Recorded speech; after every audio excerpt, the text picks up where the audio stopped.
The small vessel approached the strange new world, slipping through wisps of purple clouds as it descended. Commander Jun Park stood at the viewport, hands clasped behind his back, watching the alien landscape grow larger beneath them. After 3 years of travel, Proxima Centauri was no longer just a mission briefing or a distant point of light. It was real. "Final approach sequence initiated," said pilot Da Kim, his fingers dancing across the control panel. "Touchdown in 4 minutes." June nodded, his face calm despite the butterflies in his stomach. This was humanity's first contact with an intelligent alien species. Everything they did from this moment would be recorded in history books. "Life support readings?"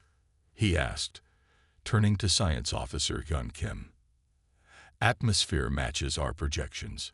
Slightly higher oxygen content than Earth, trace noble gases, but nothing harmful to humans." Hyun didn't look up from her screens, her dark eyes reflecting scrolling data. "The Centaurians are gathering near our landing site. I count at least 50 individuals."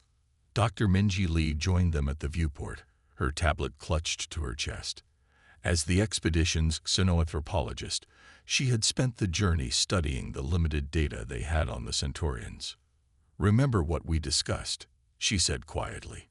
"Their translucent skin appears to change color with their emotional states. Blue tones seem to indicate calm or curiosity. Red might signal agitation or excitement. We're still guessing, but try to be mindful of your reactions." The ship touched down with a gentle thud. Outside, the gathered aliens shifted, their skin rippling with waves of blue and green. They were tall and slender, with elongated limbs and large almond-shaped eyes. Their skin was indeed translucent, revealing shadowy outlines of internal structures. "They're beautiful," whispered Communications Officer Sun Young. June took a deep breath. "Final equipment check. Remember, we're guests here. We follow protocol." He adjusted his uniform and nodded to Security Chief Ta Jun. "Let's make a good impression." The airlock cycled open, and Earth's first official diplomatic team stepped onto alien soil. The air smelled faintly of cinnamon and ozone. 2 suns hung in the sky, one large and orange, the other small and distant. The Centaurians kept their distance, forming a half-circle around the landing site. Their skin pulsed with colors, information passing between them in patterns June couldn't begin to understand. Finally, one stepped forward, taller than the others, with skin that shimmered with golden patterns overlaying the blue. "Welcome," came a voice in their earpieces, the translation software working to convert the musical tones and color shifts into human language. "I am Eun, appointed to guide your people." June stepped forward, hands open in the gesture they had practiced. "We come in peace from Earth. I am Commander Jun Park. We are honored to meet you." Eun's skin rippled with new patterns. "You traveled far. Your journey must have been difficult." "Worth every moment," Jun replied, smiling cautiously. Over the next few hours, the humans established their base camp on the edge of the Centaurian settlement. The aliens watched with obvious curiosity as they set up equipment and shelters. "They're studying us as much as we're studying them," Minji observed as she helped June set up his command tent. "Notice how they mirror our movements. They're learning." The first day passed in careful, measured interactions. The Centaurians brought gifts, strange crystalline structures that hummed faintly when touched, and fruits with swirling patterns beneath translucent skin that matched their own. As night fell on the alien world, casting everything in the purple glow of its larger moon, Jun called his team together. "First impressions," he asked, looking around the circle. "Their technology is at least as advanced as ours, maybe more so," Hyun reported. "I've detected energy signatures that suggest fusion power, but contained in ways we haven't mastered yet." "Their language is fascinating," Sun added. "It's not just vocal. The color patterns in their skin carry meaning too. The translator is catching maybe 60% at best." Minji nodded. "They appear to value openness. Have you noticed they have no doors? No obvious privacy barriers in their structures. And they seem confused by our tents." Confused how? June asked. When I was setting up the medical station, one of them, I think they're called bin, kept pointing at the walls and making these questioning sounds. When I tried to explain the concept of privacy, their skin turned this mottled gray I haven't seen before. Ta Jun, ever the security chief, frowned. Could be a vulnerability. They might not understand boundaries the way we do. The grand hall of Genosia's royal palace glittered with light reflected from polished armor. Most attendees wore ceremonial battle gear adorned with precious metals and gems. Captain Taeho Kim adjusted his formal Earth diplomatic uniform, feeling distinctly out of place among the tall, muscular Genosian women who filled the room. Remember, his senior diplomat had warned before the mission. The Amazons of Genosia tolerate men as necessary for trade, but view them as inferior.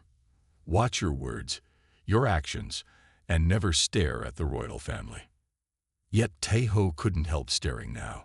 Princess Era stood on the raised platform, her face a perfect mask, as she accepted the ceremonial binding bracelet from Warlord De's representative. The foreign warlord himself hadn't even bothered to attend his own betrothal ceremony. At 26, the princess was being traded like cargo to secure an alliance with the neighboring Krull system. When she glanced up, her eyes met Taeho's across the room. For just a moment, her mask slipped, revealing such raw desperation that he nearly gasped. Then her royal composure returned, and she continued the ceremony. "You see it too," whispered Sun Mai, his translation assistant and the only other human present. "She doesn't want this marriage." Taeho nodded slightly. "Not our concern. We're here to secure the mining rights, nothing more." The ceremony concluded, transitioning to a lavish reception. Genosian warriors drank and boasted while Taeho moved politely between groups, making the expected diplomatic small talk.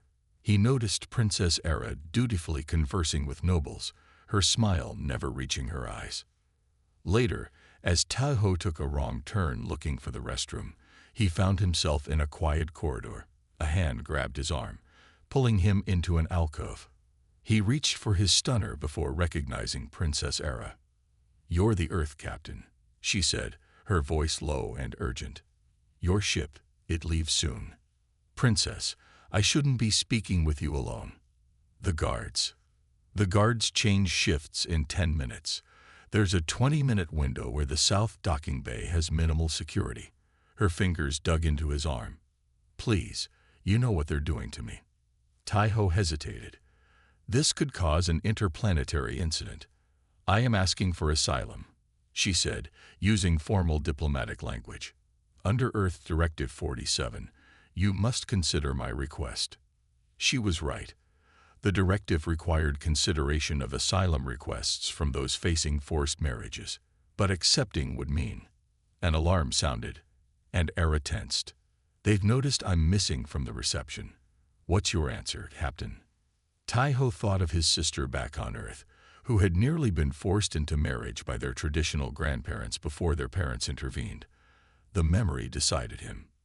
South Docking Bay. 20 minutes. Bring nothing that can be tracked.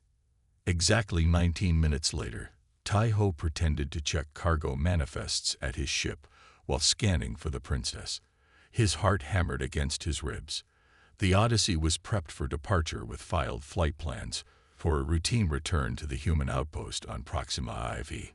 A service droid approached, rolling awkwardly. When it reached the ship's ramp, the top panel slid back and Princess Era emerged, now dressed in simple technician clothes. "Smart," Taeho said, helping her aboard. "Anyone looking for missing droids? Only kitchen staff, and they won't report it for hours." She ran a hand through her shorn hair. She'd cut off her royal locks to fit in the droid. Once aboard, Taeho signaled Sun Mai at the controls. "Emergency departure protocol." "What?" But the diplomatic. She saw the princess and her eyes widened. "Oh no. No, no, no. Just fly," Taeho ordered. The Odyssey lifted off, following approved vectors until they reached the upper atmosphere. Then Sun Ma changed course, accelerating toward the jump point. Janosian control to Earth vessel Odyssey. A stern voice came through comms. Your trajectory has deviated. Return to assigned departure route immediately.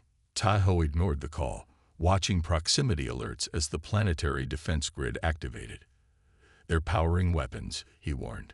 30 seconds to jump capability, Sun Mai announced, her hands flying over controls. Commander Ta stared at the endless dark of space through the viewport on Outpost Sigma 9. His fingers tapped against the cold metal console. 6 months alone at this remote station near the Cygnus Nebula had left him talking to himself more than he cared to admit. The silence broke with a sharp alarm. Tai jumped to his feet, scanning the readouts. Something was approaching fast. Too small for a ship, too controlled for debris. Computer, identify incoming object, he ordered. Unknown craft. Approximately 3 meters in length. Severe structural damage detected. Ta grabbed his emergency kit and rushed to the airlock. Through his helmet visor, he watched as the station's automated systems captured the small pod. It looked like an escape vessel. It hull-scorched and breached in multiple places. Life signs? Tai asked, approaching cautiously. 1 life form detected. Extremely faint vital signs. The pod's hatch was jammed. Ta used his plasma cutter to force it open, expecting to find a dying adult alien. Instead, he found something that made his breath catch. A small childlike creature lay inside, its blue-tinged skin barely pulsing with life. Its eyes were closed, body curled into a protective ball. It couldn't have been more than the equivalent of a human toddler. Tai lifted the small body carefully. Computer, identify species. Species identified as Vexari. Warning. Regulations prohibit direct contact with Vexari life forms. Protocol requires immediate containment and notification of Earth Command. Ta hesitated. The Vexari were reclusive, advanced aliens who rarely engaged with humans. Most of what Earth knew about them came from distant observations and a handful of brief, tense encounters. The alien child stirred in his arms, its breathing growing more labored.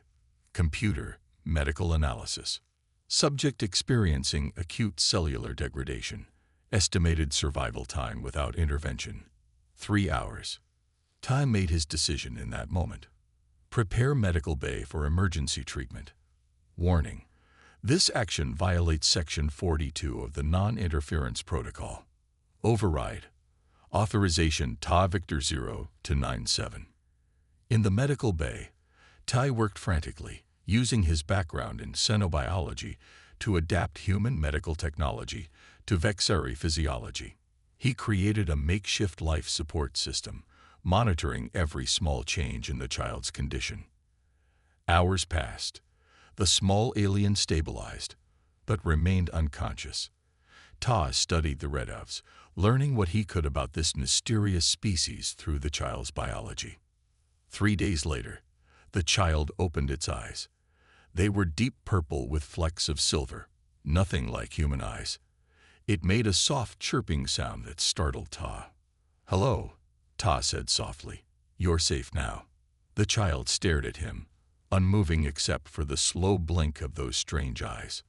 Ta held out his hand, palm up. After a moment's hesitation, the child reached out with a 6-fingered hand and touched him. A strange sensation flooded Ta's mind. Not words, but feelings. Confusion, fear, and then, unexpectedly, curiosity. "I'm going to call you Q," Ta said. "I need to call you something." And that was my brother's name. In the following weeks, Ta documented everything. Q grew stronger daily, learning to walk around the station on unsteady legs. The empathic connection between them strengthened. Ta discovered Q could share simple emotions and images directly into his mind with touch. Tai taught Q human words, and Q taught Ta to understand his chirps and whistles. They developed a language unique to them. One night, as Tai was recording his daily log, Q climbed into his lap, placing a small hand on Ta's cheek. An image formed in Ta's mind. A burning ship, adults like Q running, screams, and then darkness. Your family, Ta whispered. I'm sorry. Q sent another feeling. Warmth, safety, and something Ta recognized as attachment. The child had imprinted on him.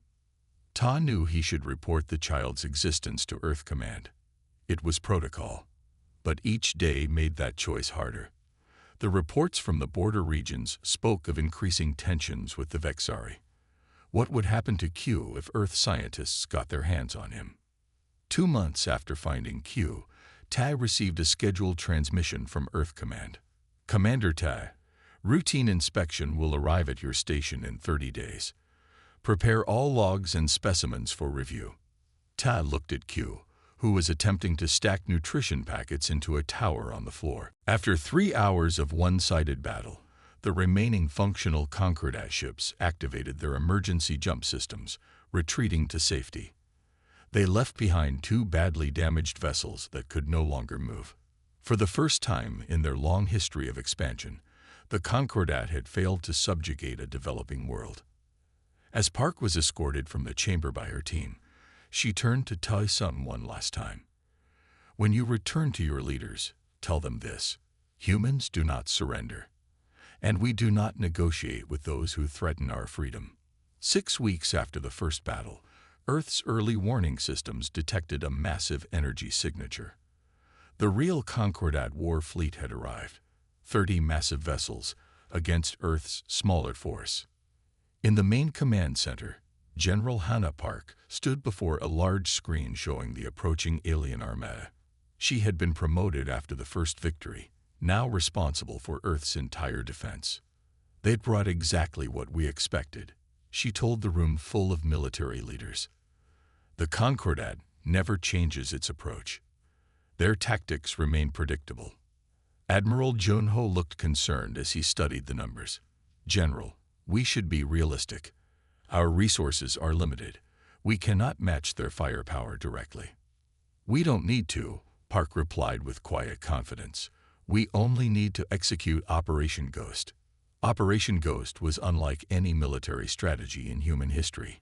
It had been developed specifically to counter the Concordat's rigid, formation-based warfare.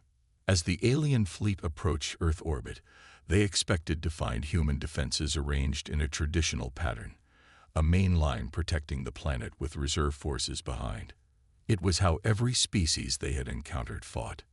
Instead, Earth's ships scattered in seemingly random directions.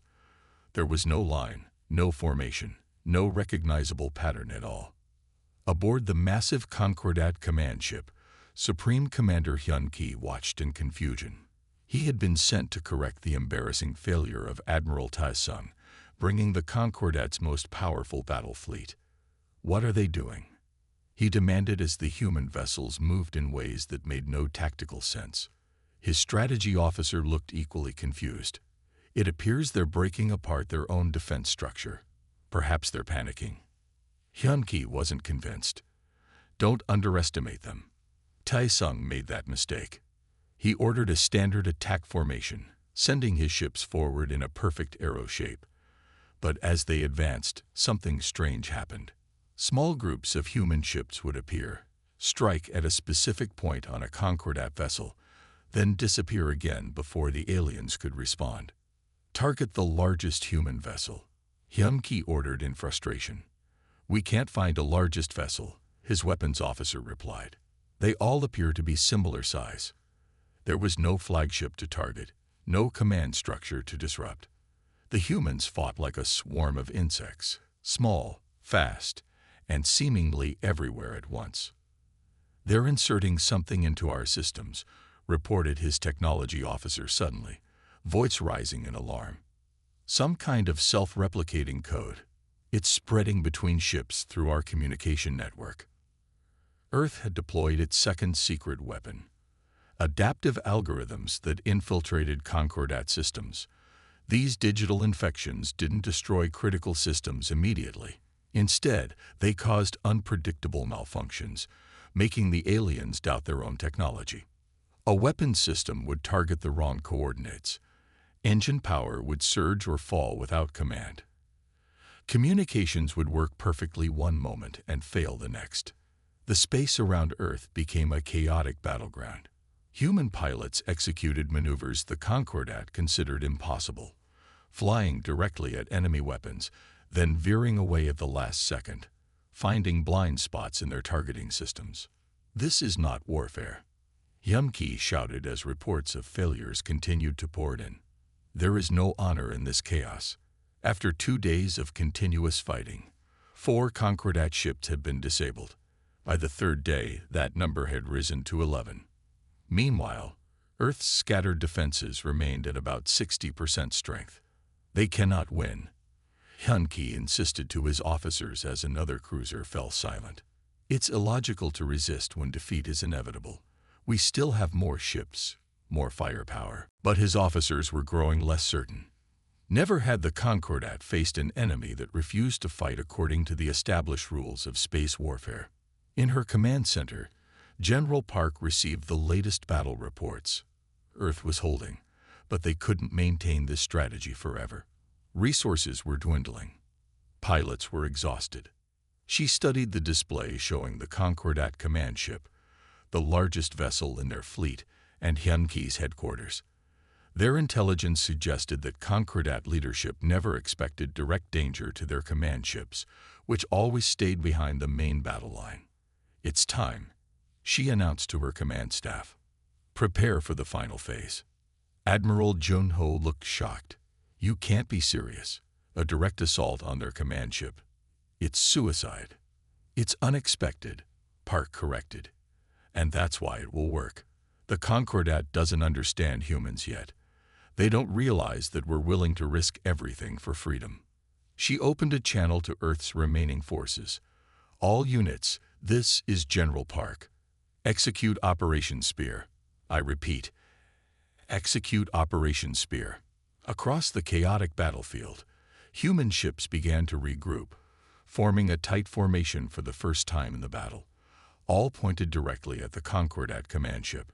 The small human ship attached itself to the side of the massive Concordat command vessel.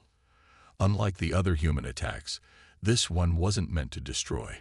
It was meant to board. Captain Soo-jin checked her team's special suits. They had trained for this mission for months, using what they knew about alien ship layouts from intercepted data. Remember, our goal is to reach the command center without being detected, she told her team of 12 soldiers. No killing unless absolutely necessary. We want to capture their leader, not kill him. They cut through the outer hull using tools designed specifically for Concordat metal alloys. Once inside, they moved quietly through the strange corridors with their curved walls and pulsing lights. This way, Soo-jin whispered, checking her small device that showed a map of the ship. The command center should be 2 levels up. The aliens had never expected an enemy to board their vessel. Their security was focused outward, not inward. The human team encountered only 3 Concordat crew members, who they quickly stunned with special weapons. As they approached the command center, they could hear the aliens inside, their strange clicking language sounding upset and confused. On my signal, Soo-jin said, positioning her team around the main door. She took a deep breath. 3, 2, 1. Now. They burst into the large circular room. 20 alien crew members turned in shock. At the center stood Supreme Commander Hyun-ki, taller than the others, his golden armor marking his rank. Secure the room, Soo-jin ordered as her team moved with practiced efficiency, stunning any aliens who resisted. This is impossible, Hyun-ki stated, his translator making his clicks and whistles into flat human words. He didn't try to fight or run. He seemed too shocked to move. Commander, the human boarding party is in control of the bridge, reported Soo-jin through her communicator. Area secured. 10 minutes later, the main door opened again. General Park walked in calmly, her uniform crisp, her face showing no fear despite being deep inside the enemy flagship. She walked directly to Hyun-ki, stopping just a few steps away from the much taller alien. The room was silent. Supreme Commander Hyun-ki, Park said, I am General Hana Park of Earth's United Defense Force. You are now our prisoner. Hyunki's 4 eyes blinked in sequence. "Your species defies all logic," he finally said. "Why continue fighting when surrender would preserve your lives? We offer integration, not extinction."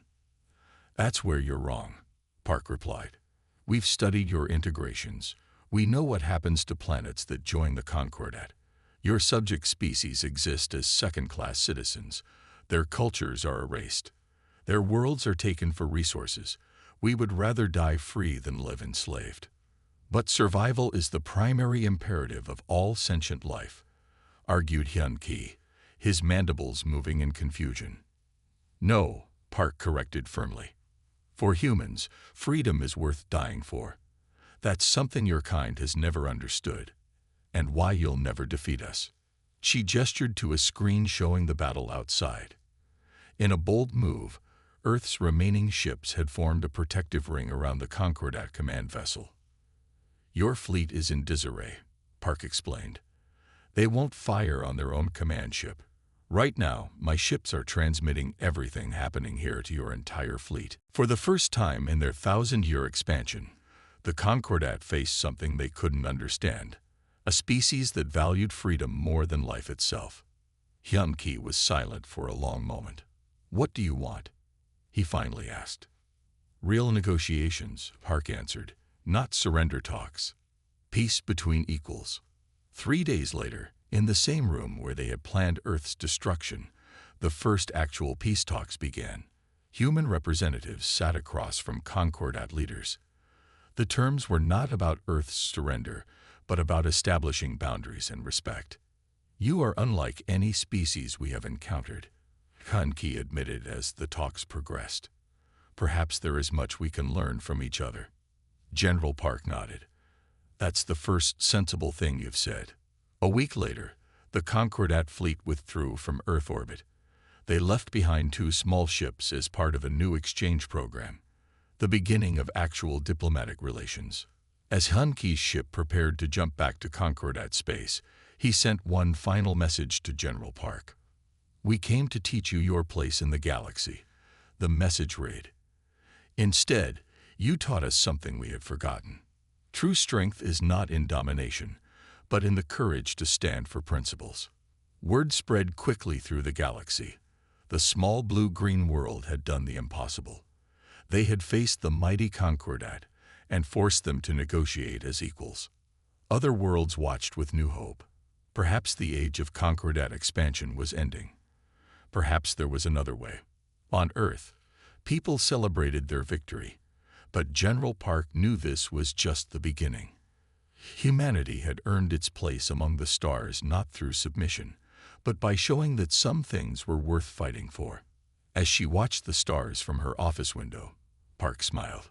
"They thought we would negotiate on their terms," she said quietly. "They were wrong." The end. That evening, Lena met with the small council that had formed around her work: Professor Kim, Junho, Subin, and 3 Taven exchange students who had defected after learning of her research. "The Imperium is tightening security," said Terrell, a Taven mathematics student. "All off-world communications are now monitored, and coffee has been classified as a Class 1 prohibited substance. Yet our network continues to grow," added Naima, another Taven student. Her skin displayed hopeful patterns. "The Medical Academy students have begun synthesizing coffee-like compounds that evade detection." Lena sipped her coffee thoughtfully. "The neurological evidence confirms what we suspected. The Imperium's control isn't just cultural or political, it's biological. They redesigned our species."